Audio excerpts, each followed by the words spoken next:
Hey everyone, I'm at a call today and it happens to be a callback from a few months ago that I went on.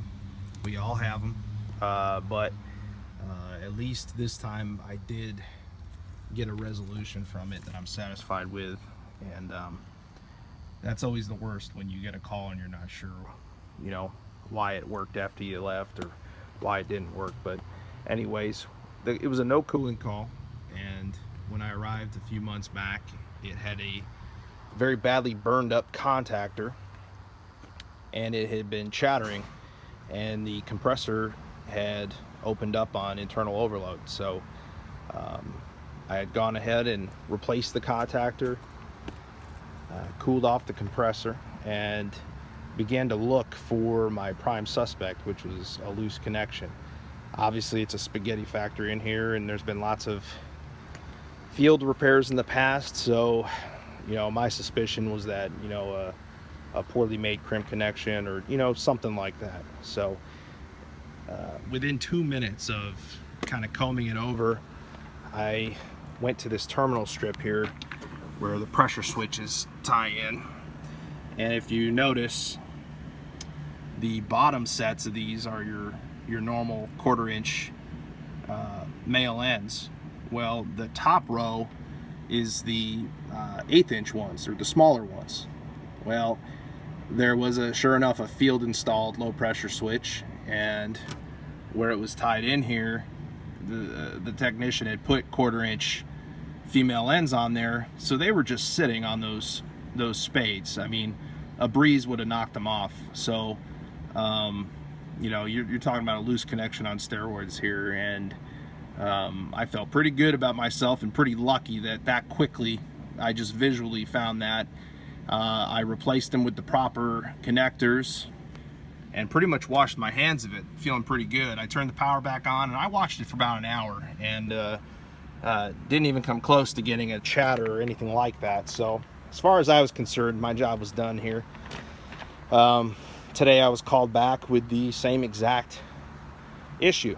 So this was going to take more in-depth of a process, and this time I had to replace the contactor again, but I started at the secondary side of this transformer, and this is where you do your leapfrogging to find where you lose your voltage, where you're dropping it. So I started here, and sure enough, when I put the power back on, we had 10 volts, and it jumped to 19 and 24 at one point and pulled in and back to 10, pretty much sat at 10.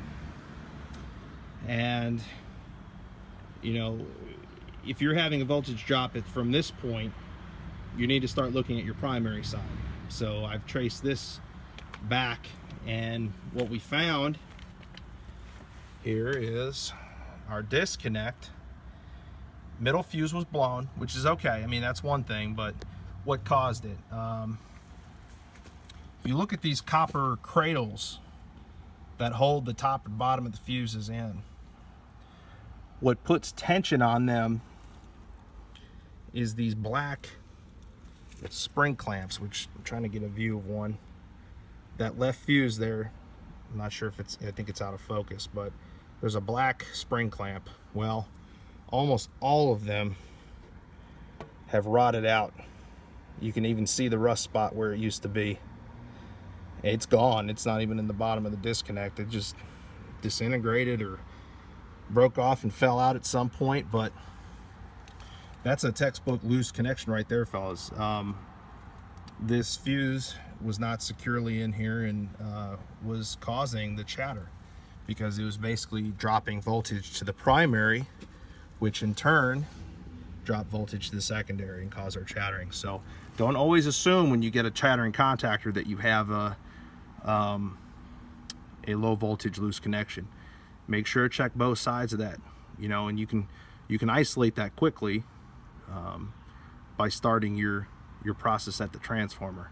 So in addition, you can see between the right fuse and the middle fuse, that gray plastic block, there's a deep crack back there. That crack goes all the way to the back of the disconnect. So another issue, another piece of the puzzle, is the customer said this only happened usually after half a day of running. It would take hours usually, it'd run fine, and then it would start to chatter and then the overload on the compressor. This plays beautifully into that theory. Basically, you've got hours of run time where these cradles heat up. As they get warm over the hours, they expand, and that brings out the symptom of the voltage drop. That deep crack in the back just gives it even more play to expand, and was causing our issue. And we went through 2 contactors now because I missed that the first time. So lesson learned. Don't get tunnel vision, guys, on hunting for shorts or loose connections. Remember, step back and look at this as a whole system, and how everything ties into each other. Line voltage issues can absolutely have an impact on your secondary or control voltage situations. So anyways, guys, that was it. I think we've got this one buttoned up for sure this time. We're going to go ahead and quote a disconnect replacement and go from there. So all right, guys, you have a good one.